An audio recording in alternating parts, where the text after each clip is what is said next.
Do you find that your anxiety gets louder the quieter you get? Like if you're on holiday trying to sunbathe, or just as you're trying to get to sleep, or when you wake up in the morning. Do you want to know why that is? Because it's actually quite a simple reason. I'm a therapist who works with people with anxiety all the time, and let me explain what I explain to my clients. It's all about the voices in your head. Everybody has voices in their head. It's not just you. You're not crazy because you're hearing noises and voices inside your head. You have multiple versions of your own voice. So you'll have versions of your voice from when you were a child. You'll have versions from now.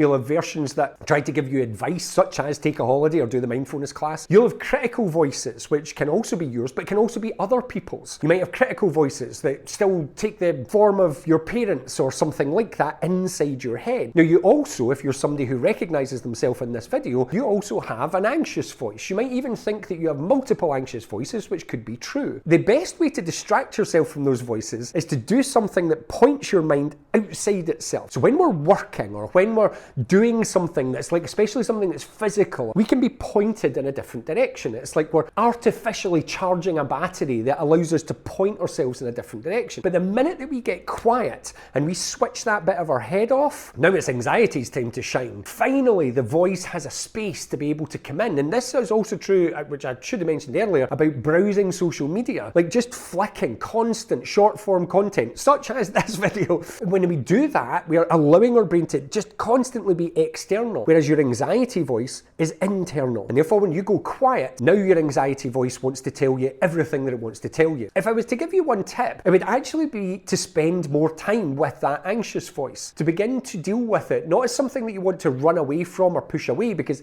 that's actually why it's having the problem, but actually to listen to it and understand it. If I was to ask you to listen for two things, number one would be the pattern behind what it says. Everything your anxious voice says will fit a pattern. And the second thing is to actually speak kindly back to it. Tell it that you understand that it's trying to protect you and keep you safe. And by doing that, ask it just to back off a little bit. But ultimately, if you're in this place, help will be really important.